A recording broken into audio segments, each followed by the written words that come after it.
जय हिंद, वंदे मातरम। दोस्तों, मित्रों, भाइयों और बहनों, आज के वीडियो में आपका बहुत बहुत स्वागत है। आज बहुत दिनों के बाद मैं वीडियो अपलोड कर रहा हूं क्योंकि YouTube ने लगातार मुझे 3 बार नहीं 4 बार मुझे जो है वो पेनल्टी दी, और जिसकी वजह से मेरे वीडियो जो है वो हफ्ते हफ्ते के लिए मैं वीडियो अपलोड नहीं कर पाया। लॉन्ग वीडियो बिल्कुल अपलोड ही नहीं कर पा रहा था, इवन शॉर्ट्स वीडियो भी अपलोड नहीं कर पा रहा था। भी बीच में जैसे ही मौका मिलता था, जैसे ही मैं शॉर्ट वीडियो अपलोड करता था, फिर कोई ना कोई कॉपीराइट स्ट्राइक आ जाती थी, और उसकी वजह से मेरे को लगभग 4 बार यूट्यूब ने बैन किया हफ्ते भर के लिए वीडियो अपलोड करने से। तो जब एक एक वीक के आपको पेनल्टी लग जाती है, फिर जैसे आप वीडियो अपलोड करते हो, फिर वीडियो अपलोड करने से फिर आपको फिर पेनल्टी लग जाती है। ऐसी लगभग 4 बार मेरे साथ हुआ। कुछ मेरे फेमस वीडियो थे, उनके ऊपर कॉपीराइट स्ट्राइक्स आ गई थी, कुछ कॉपीराइट क्लेम थे। मतलब समझो कि सारी मुसीबतें जैसे एक बार आ जाती हैं, वैसे ही कुछ मेरे चैनल के साथ हुआ। लेकिन दोस्तों, काफ़ी दिनों के बाद आज फिर से आपके सामने वीडियो लेकर हाजिर हुआ हूं। और कि एक दारुल उलूम है, खबर ये आ रही है कि दारुल उलूम ने एक फतवा दिया है, और उस फतवे में वो ये कह रहे हैं कि भैया, हम भारत के ऊपर गजवाए हिंद करेंगे। और गजवाए हिंद क्या है कि इस्लाम की एक लड़ाई है जिसमें कि जो भारत में काफिर हैं, जो नॉन मुस्लिम्स हैं, उनके अगेंस्ट में लड़ाई करनी है आपको। ऐसा कौन सिखा रहा है? दारुल उलूम, जिसके बहुत सारे मदरसे भारत में चलते हैं, और ये छोटे छोटे बच्चों के दिमाग में ये फीड कर रहे हैं कि आपको जो काफिर हैं, जो नॉन मुस्लिम हैं, उनके अगेंस्ट में आपको लड़ाई करनी है। और इसको डिस्क्लोज किसने किया है वो मैं आपको बता दूं। इसको डिस्क्लोज करने वाली जो संस्था है वो बच्चों के लिए काम करती है, बच्चों के अधिकारों के लिए काम करती है। और उस संस्था का जो नाम है वो है NCPCR, national commission for protection of child right. तो उन्होंने ये चीज़ हाईलाइट करी है। फतवे इनकी वेबसाइट पे जा रहे हैं, तो अब देखना ये है कि आगे जो सरकार है वो किस तरह से इसके ऊपर एक्शन लेती है। क्योंकि भारत को बोला जाता है कि एक सेकुलर मुल्क है, सेकुलर देश है। तो क्या अब इंडिया इन सब चीज़ों के बावजूद भी एक सेकुलर रह जाएगा? जो हमारी सेकुलर जमात है, क्या उसकी आंखें खुलेंगी और वो इसके अगेंस्ट में बोलेंगी? तो ये बहुत ही इम्पोर्टेंट क्वेश्चन है, देखना चाहिए इसको कि किस तरह से जो है वो ये जो हमारे सेकुलर मीडिया है, जो अपने आप को बड़ा लिबरल कहता है, वो इसके अगेंस्ट में कितने जो है वो क्वेश्चन करता है। और इनको क्या, जैसे अगर कोई हिंदू राष्ट्र की बात करने लग जाए तो ये लोग बोलते हैं अरे अरे अरे, हिंदू राष्ट्र की बात कर रहा है, तो क्या अब इसके अगेंस्ट में भी कोई बोलेगा? तो आइए पहले सुन लेते हैं हम सुप्रीम कोर्ट की वकील नाजिया इलाही खान को, जो इसके ऊपर बहुत ही डिटेल में जानकारी रखती हैं। वीडियो लगाता हूँ दोस्तों स्क्रीन पर। वीडियो के एंड में मैं अपने व्यू, अपने विचार डिटेल में बताऊंगा, तो वीडियो पूरा जो देखिएगा। चैनल अगर सब्सक्राइब नहीं करा है दोस्तों, मित्रों, भाई और बहनों, तो जरूर कर लीजिए। एक ऐसी संस्था जिसके हजारों मदरसे भारत, पाकिस्तान और बांग्लादेश में चलते हैं, आज दारुल उलूम देवबंद एक बार फिर चर्चा में है। और चर्चा की वजह है एक फतवा। दारुल उलूम देवबंद के वेबसाइट पे जारी फतवे में गजवाए हिंद को सच्चाई बताया गया है। उन्होंने कुछ रेफरेंस दिए हैं। एक अबू हुरैरा की हदीस है, उसका रेफरेंस है। एक अल सुन्नन किताब है, उसका रेफरेंस है। और उनके अनुसार अल्लाह के संदेशवाहक ने यह मैसेज दिया था कि भारत पर आक्रमण करना है, गजवाए हिंद बनाना है, और इसके लिए अगर मुझे सारी संपत्ति भी कुर्बान करनी पड़ी तो करना है। इसके अलावा जो जितना ज्यादा लोगों को मारेगा भारत में, जितनी तबाही मचाएगा, वो उतना बड़ा गाजी कहलाएगा। इन्हीं तमाम विषयों पर चर्चा करने के लिए हमारे साथ सुप्रीम कोर्ट की वरिष्ठ अधिवक्ता नाजिया इलाही खान जी हैं। आपका बहुत बहुत स्वागत है। नाजिया जी, अब धन्यवाद। तक तो कुछ लोग ये जी अब तक कुछ लोग ये सोचते थे कि गजवाए हिंद जो है बीजेपी आरएसएस का प्रोपोगेंडा है, और मुसलमानों के खिलाफ नैरेटिव सेट करने के लिए ये सब किया गया है। अब आ गया दारुल उलूम देवबंद का, रिटेन में आ गया। अब बताइए क्या कहेंगे आप? हाँ, बोलने वाले तो ये भी कहते थे कि भई पाकिस्तान चाहता है कि गज़वाए हिंद हो, बिलावल भुट्टो चाहता है, जी। लश्कर-ए-तैयबा चाहता है, हाफ़िज़ सईद चाहता है, लाल टोपी वाला ज़ैद हामिद चाहता है, शहनवाज़ चाहते हैं, उसके बाद 2-2 शरीफ भाई हैं, उनके दामाद चाहते हैं, अल-कायदा चाहता है, हिज़्बुल मुजाहिदीन चाहता है, पहले उसामा बिन लादेन चाहता था। लोग ये बातें बोलते थे और हम भी बचपन से यही सुनते थे। लेकिन हुँ, जब से जैसे-जैसे बड़े होते चले गए और मौलवी, मुल्ला और मुफ्तियों की तकरीर और तबलीग को सुनते चले गए, तब उनके अंदर भी छुपी हुई ये साजिश को पता लगना स्टार्ट हो चुका था। ऐसा फ़ील होने लगा था कि आखिर ऐसी क्या बात है कि ये देवबंद जमात वाले, दारुल उलूम वाले हमेशा एकेडमिक क्वालिफ़िकेशन से बच्चों को दूर रखना चाहते हैं। हमेशा साइंस से बच्चों को दूर रखना चाहते हैं, हमेशा उस भारत के संविधान से बच्चों को दूर रखना चाहते हैं, जो संविधान के ऊपर समर्पित इस भारत के देशवासियों ने 26 नवंबर 1946 में ही कर दिया था। आज भी मुफ्ती, कारी, इमाम, मुअज्जिन इस चक्कर में क्यों लगे हुए हैं कि मुसलमान बच्चे, वह वो बच्चे हों या बच्चियां हो, वो कहीं ना कहीं संविधान और एकेडमिक क्वालिफिकेशन से बहुत दूर रहें। आपने दो रेफरेंसेस दिए हैं, सही अल बुखारी वॉल्यूम 4 बुक नंबर 52 और नंबर 41, टू पार्टिसिपेट जिहाद इन अल्लाह's कॉज, गजवाए हुँ, हिंद। सही अल बुखारी हदीस नंबर 5692, जो भी अल्लाह और अल्लाह के कलाम को ना माने, जो भी प्रॉफिट मोहम्मद को एक ना माने, उसके लिए गजवाए हिंद करना पड़ेगा, जिहाद करना पड़ेगा, और हिंद में भी करना पड़ेगा अगर जरूरत महसूस हुई तो। बल्कि सही अल बुखारी में यह भी तबसरा है कि दो ग्रुप आएंगे जो नॉन हुँ, बिलीवर्स को काटेंगे, जो नॉन बिलीवर्स को काट करके खत्म करेंगे, ये भी तबसरा है। लेकिन मैं बड़ी जिम्मेदारी से प्रसून जी इस बात को कहना चाहती हूँ कि कुरान में गजवाए हिंद का कोई तबसरा नहीं है। अल कुरान के 30 पारे में जिस तरह से 72 हुँ, वर्जिन हूरों का कोई तबसरा नहीं है, उसी तरीके से गजवाए हिंद का कोई तबसरा नहीं है। हाँ, ये बात जरूर सही है कि प्रॉफिट मोहम्मद सल्लल्लाहु अलैहि वसल्लम ने 27 बैटल किया था, 27 बैटल किया था, जिसमें जंग बदर बहुत मशहूर है, हम लोग आज भी बात करते हैं क्योंकि अल जी, कुरान में उसका जिक्र है। उसके बाद फिर गजवातुल खंदक, ये भी हमारे अल कुरान में है। गजवाउल अल अहज़ब, ये भी हमारे अल कुरान में है। लेकिन लफ्ज गजवाए हिंद ये अल कुरान में कहीं पर भी नहीं है। ये पाकिस्तान और जिन्ना का बनाया हुआ और आतंकियों का बनाया हुआ ये एक साजिश है, हमारे भारत, हमारे खूबसूरत भारत को खत्म करने की साजिश है। अब मैं आपको बताना जी, चाहूंगी और प्रूफ के आधार पर मैं बताना चाहती हूँ कि भारत के मौलाना किन किन चीजों को हवा देते हैं, आप अपने कान से सुनिए। कुरान तो खुद कहता है कि तुम टेररिस्ट बनो। अच्छा, बिल्कुल, कुरान का हुक्म है। ये तो आप इंकशाफ कर रहे हैं। इंकशाफ नहीं, आप पढ़ो कुरान को। अच्छा, कौन सी आयत? अल्लाह के दुश्मनों के खिलाफ टेररिस्ट बनने का हुक्म कुरान हमें कहता है। अच्छा, कुरान क्या कहता है टेररिस्ट बनने का? अल्लाह के दुश्मन, लेकिन अल्लाह वालों के खिलाफ नहीं, नेक लोगों के खिलाफ नहीं। लेकिन वो अल्लाह के दुश्मन है। उसका फैसला कैसे होगा सर? यहाँ पर तो एपीएस में आके मासूम बच्चों ने अपने मुजम्मत की बात की थी। आयत मैं पेश करूंगा। कुरान कहता है वअअद्दू लहुम मस्तताअतुम मिन कुव्वा। आयत भी सुन ली आपने? बिल्कुल। यही दारुल आयत उलूम कहती है। है कि टेररिस्ट बनो। यस, नॉन बिलीवर्स का गला काटो, जो अल्लाह और अल्लाह के रसूल को ना माने। ये मौलाना साहब आयत के साथ आपको बता रहे हैं, क्योंकि मैं बोलती तो मुझे हुँ, बोल हुँ, दिया जाता आरएसएस की दलाल। हर रोज मुझे आरएसएस की बिल्कुल। दलाल से घोषित किया जाता है, तो इसलिए मैंने उनकी ही जुबान से सुनवा दिया। अब मैं आपको बताना चाहूंगी कि यही दारुल उलूम है जिसने बहिश्ती जेवर लिखा है। आपने तो बताया कि दारुल उलूम और देवबंद के जो मदरसे हैं वो पाकिस्तान बांग्लादेश में भी चलते हैं, हुँ, लेकिन ये भी पता करने की जरूरत है और सबको जानने की जरूरत है कि बहिश्ती जेवर ये भी पाकिस्तान और दारुल उलूम का बनाया हुआ अपना हथकंडा है। और बहिश्ती जेवर के हिसाब से औरतों की इज्जत और वकार क्या है वो भी मैं आपको पहले सुना देती हूँ, उसके बाद फिर मैं उस पर तबसरा भी कर दूंगी। अगर अल्लाह मियां औरत को तलाक का हक दे देते ना, हम सब रंडे में बैठे नहीं होते यहाँ पे। ये बता रहा हूँ, हकीकत बता रहा हूँ। अगर अल्लाह मियां औरत, बहिश्ती जेवर से औरत के तमाम राइट्स छीन लिए गए हैं। बहिश्ती जेवर ये बताता है कि औरत सिर्फ और सिर्फ मर्दों के सेक्सुअल एंटरटेनमेंट का की चीज है। इसके अलावा औरत का ना कोई वकार है, ना कोई इज्जत है, ना कोई मान है, ना कोई मर्यादा है, ना कोई राइट है, ना बोलने की इजाजत है, ना हंसने की इजाजत है, ना अपनी बातों को रखने की इजाजत है, ना शिक्षा हासिल करने की इजाजत है, ना अपनी मर्जी से कहीं आने जाने की इजाजत है।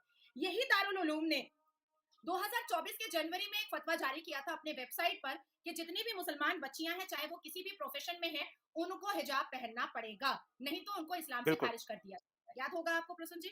उसके बाद हाँ, फिर हाँ, हाँ, 5 साल हाँ। पहले किसी दारुल उलूम के मदनी साहब ने एक फतवा अपने वेबसाइट पर जारी किया था और अपने जुम्मा की नमाज में उन्होंने खुतबे में भी कहा था कि मर्द और औरत एक साथ किसी भी तफरीह, सैर सपाटा या किसी भी फंक्शन में नहीं जाएंगे, चाहे वो बाप बेटी हो, चाहे वो भाई बहन हो, चाहे वो हस्बैंड और वाइफ हो, पर एक साथ नहीं जा सकते हैं। इतना ही नहीं, उन्होंने ये भी अपने वेबसाइट पर लिखा था फतवे में कि खाना भी नहीं खा सकते हैं। मतलब मैं अपने बेटे के साथ बैठ करके एक दस्तरखान पर खाना नहीं खा सकती हूँ, मैं अपने वालिद के साथ खाना नहीं खा सकती हूँ, मैं अपने भाई के साथ, मामू चाचा नाना के साथ भी खाना नहीं खा सकती हूँ, नहीं तो मैं इस्लाम से खारिज हो जाऊंगी। इन्हीं इन्हीं दारुल उलूम देवबंद जमात ने फतवा जारी किया था 1 साल पहले की बात। उन्होंने कहा था कि इस्लामिक किताब जो हम अपने मदरसे में पढ़ाते हैं, उस बीच में ना कंप्यूटर आता है, ना साइंस आता है, ना हिस्ट्री आता है, ना ज्योग्राफी आता है, ना इंग्लिश आता है। क्योंकि बच्चा जो बनना चाहे बने, लेकिन जो 6 घंटा दारुल उलूम देवबंद जमात पढ़ाता है और उसके बाद 4 घंटा हम्म, अपने घर में जाकर के उसको पढ़ना पड़ेगा। इस बीच में अंग्रेजी और कंप्यूटर की कोई जगह नहीं है। इन्हीं दारुल उलूम के देवबंद जमात के सरबराह मदनी साहब ने कहा था कि 85 साल तक मुसलमान मर्द जवान रहता है और औरतें, बिल्कुल। मुसलमान औरतें 45 साल में बूढ़ी हो जाती हैं, इसलिए मजबूरी के तहत मुसलमान मर्दों को दूसरी खेती में जाना पड़ता है अपना फसल उगाने के लिए। इसी दारुल उलूम के देवबंद जमात के सरबराह मदनी साहब ने कहा था कि 12 बरस की उम्र में अगर मुसलमान लड़कियों की शादी नहीं होती है तो वो आवारा हो जाती हैं, वो बदचलन हो जाती हैं, इसलिए निकाह उनके age of puberty, age of marriage के हिसाब से कर देना चाहिए। और अगर रिश्ता और भी अच्छा आ जाए तो पहले एग्रीमेंट करके रख दो, और प्यूबर्टी जैसे ही हो, पीरियड जैसे ही हो, वैसे ही उसको रफा दफा कर दो, उसके ससुराल भेज दो। अब इन्होंने ही दारुल उलूम के मदनी साहब ने, देवबंद जमात के मदनी साहब ने कहा था कि अगर वालिद का फायदा है और दामाद जो है वो आपकी बेटी के उम्र से 3 गुना ज्यादा बड़ा है, 4 गुना ज्यादा बड़ा है, तो भी आप निकाह पढ़ा दीजिए। मतलब वालिद की बिल्कुल। उम्र और शौहर की उम्र अगर एक जैसी भी है, पर अगर वो पैसे वाला है, तो वालिद पर ये बिल्कुल फर्ज है कि वो निकाह पढ़ा सकता है, बाकी उम्र का दामाद ला सकता है। यही यही मदनी साहब ने कहा था। अब आती हूँ मैं हम्म, कि यही जमायतुल उलमा दारुल उलूम देवबंद है, जिसने 3 साल पहले ज्ञानवापी का जब मुद्दा उठा था तो कुतुब मीनार पर जाकर के वहां पर उन लोगों ने गैदरिंग की थी और तोड़फोड़ पब्लिक प्रॉपर्टी और गवर्नमेंट प्रॉपर्टी को करने की कोशिश की थी।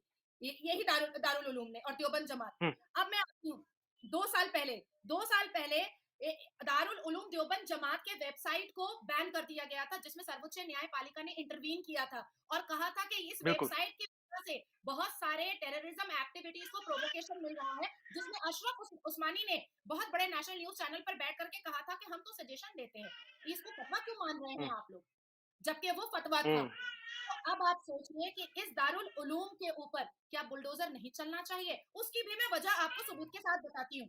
1 साल पहले जब मदरसा स्कैम बस्ट हुआ था और करोड़ों अरबों रुपए सेंट्रल गवर्नमेंट के माइनॉरिटी कैबिनेट से लिया गया था, और यह पता चला था कि कई ऐसे मदरसे हैं जिसमें 5 बच्चे भी नहीं पढ़ रहे, पर करोड़ों रुपए सेंट्रल गवर्नमेंट को और राज्य सरकार को देना पड़ रहा है। उसमें 300 मदरसों के साथ साथ यही दारुल उलूम देवबंद जमात ये पूरा का पूरा अवैध साबित हुआ था, पर आज भी ये आराम से छाती पर दाल मूंग रहा है और ये ऐसे ऐसे फतवे जारी कर रहा है। हम किससे लड़े प्रसून भाई? हम पाकिस्तान से जी, लड़े? बिल्कुल। हम और भुट्टो से सबसे लड़े? बड़ी बात है कि इनकी संख्या बहुत ज़्यादा है, बहुत ज़्यादा संख्या है इनकी और वो देश के अंदर है इस तरह की ज़हनियत वाले लोग। एक और मैं देख रहा था कि अजीब-अजीब तरह के फरमान आते हैं। एक मौलाना साहब अपनी तकरीर में मस्जिद में बैठ के ये कह रहे हैं कि घर में जो मिले उसके साथ सेक्स कर लो, बाहर की ज़रूरत नहीं है, वो अपने घर की का चीज़ अपने घर में रह लो। एक कोई म मौलाना साहब कह रहे हैं कि ऊँट के पीठ पर भी अगर कोई प्रेग्नेंट लेडी हो तो तब भी हक है, कुरान ने ये इजाज़त दी है, ये इस्लाम कहता है। इस तरह की बातें क्या इस्लाम ये सही में इस तरह की जो तकरीरें देते हैं मस्जिद मुझे लगता है कि एक सही सलामत जिसकी ज़हन ज़हन अच्छा हो, जिसका दिमाग ढंग से काम कर रहा हो, इस तरह की बात कर ही नहीं सकता। लेकिन ऐसा है कि इस्लाम को तो इन लोगों ने अश्लील बना बना दिया है। इन लोगों ने तो इस्लाम का मतलब सिर्फ टेररिज्म, हुँ, खत्म, गारत, गला रेतना और अश्लीलता, इसके अलावा तो कुछ भी नहीं है। मैं आपको लीजिए जिस पाकिस्तान के सुर में सुर आज दारुल उलूम देवबंद जमात मिला रहा है, जो पाकिस्तान सबसे ज्यादा गजवाए हिंद करने के लिए आज से नहीं एक जमाने से उत्तेजित है, और उसके सुर में सुर कोई पहली बार दारुल उलूम ने नहीं मिलाया। इससे पहले मुफ्ती सलमान अजहरी का आप यूट्यूब चैनल पे जाके देखिए, उन्होंने हुँ, हुँ, उन्होंने हुँ, गजवाए हुँ। हिंद की बात कही है। डॉक्टर इसरार अहमद के यूट्यूब चैनल पर आप जाकर देखिए, उन्होंने उन्होंने गजवाए हिंद की बात कही है। देखिए अश्लीलता की हदें, ये सर पर टोपी, जाली टोपी, मुंह पे चुटकी दाढ़ी, उटंगा पैजामा, लंबा कुर्ता और लंबे नाड़े पर ये कैसी कैसी अश्लील बातें करते हैं, ये देखिए। इसकी हालत में है ना, अगर बीवी को हैज में है और शौहर को ख्वाहिश है तो वो किसी भी तरह से अपनी वाइफ के जरिए अपने आप को डिस्चार्ज कर सकता है, बशर्ते कि वो हराम रास्ता इख्तियार ना करे। हराम रास्ता क्या है वो कई दफा बयानात में बताया जा चुका है, यानी उसका हाथ इस्तेमाल कर सकता है। वाइफ अगर मेंसेस की अब मैं आपको बहुत कड़वा सच बताना बताना चाहती हूँ। मदरसे के अंदर आप जाना चाहिएगा, आपको एंटर नहीं करने दिया जाएगा। नेशनल न्यूज़ जाना चाहेगा, उसको एंटर नहीं करने दिया जाता है। स्टेट न्यूज़ जाना चाहेगा, उसको एंटर नहीं करने दिया जाता है। सेंट्रल गवर्नमेंट से कोई डिप्लोमेट या ब्यूरोक्रेट या आईएएस ऑफिसर जाना चाहता है, उसको एंटर नहीं करने दिया जाता है। एजुकेशन डिपार्टमेंट से कोई जाना चाहता है सर्वे के लिए, उसको एंटर नहीं करने दिया जाता है। कोई आईएएस आईपीएस अगर एंटर करना चाहता है, उसको एंटर नहीं करने दिया जाता है। हम जैसे लोग जो विसल ब्लोअर होते हैं, जो फिलैंथ्रोपिस्ट होते हैं, जो देश के लिए, जो शिक्षा के ऊपर काम करते हैं, हम जाना चाहते हैं, हमें एंटर नहीं करने दिया जाता है। क्यों नहीं एंटर करने दिया जाता है? क्यों नहीं?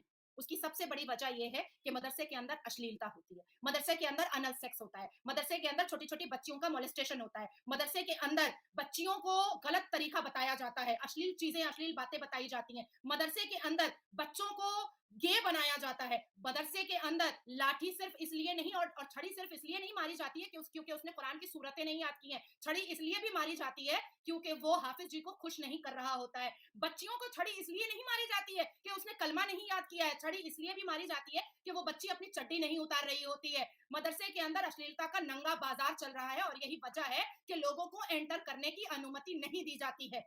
अब मैं पूछना चाहती हूँ आपके दर्शकों से, कैसा लोकतंत्र चाहिए?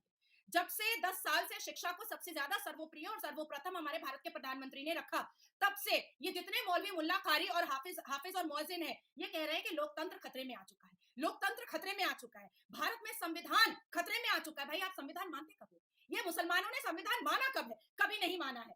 कैसा संविधान चाहिए और कैसा लोकतंत्र चाहिए? मैं जानना चाहती हूँ व्यूअर से और सुनने वाले से। यहाँ तो इटली से आ जाती है नेता, यहाँ वोटर्स आ जाते हैं रोहिंग्या से, बांग्लादेश से, पाकिस्तान से, यहाँ पाकिस्तान का नारा लग जाता है, यहाँ 12 बच्चे वाले सब्सिडी लेते हैं और 2 बच्चे वाले टैक्स पे करते हैं। हिंदुओं के मंदिर से सरकार टैक्स लेती है और किसको देती है? मदरसों को देती है, मस्जिदों को देती है, इमाम बाड़ा को देती है, और ईद की नमाज जहां पर होती है, शाही ईदगाह को दी जाती है। तो दोस्तों आपने देखा कि किस तरह से नाजिया इलाही खान ने बहुत सारे वैलिड क्वेश्चन रखे हैं कि क्या अब सरकार का काम सिर्फ मुल्ला बनाने का रह गया है, सरकार डेवलपमेंट ना करे, सरकार तरक्की ना करे, बल्कि मदरसों में मुल्ला तैयार करे। और ये दारुल उलूम देवबंद जो है, ये जो हाईलाइट करा है, जैसे कि मैंने बताया कि NCPCR जिसको कहते हैं national commission for protection of child right, ये संस्था ने इसको हाईलाइट करा है और बहुत ही देर बाद जो है वो नज़र गई है इसके ऊपर, क्योंकि काफ़ी टाइम से ये लोग भारत में काम कर रहे थे। जैसे वक्फ बोर्ड बनाया था हमारे माननीय जवाहरलाल नेहरू जी ने, उन्होंने वक्फ बोर्ड बनाया था 1947 में, जब भारत पाकिस्तान अलग हुए, जो इधर रह गए उनके लिए उन्होंने वक्फ बोर्ड बना दिया, माइनॉरिटी कमीशन बना दिया। तो बहुत सारे क्वेश्चन हैं जो कि पूछने हैं उन लोगों से जो सेकुलरिज्म की दुहाई देते हैं और कहते हैं कि भारत को हम हिंदू राष्ट्र नहीं बनने देंगे। अरे भाई, ये भारत हिंदू राष्ट्र पहले भी था, अभी भी है और आगे भी रहेगा।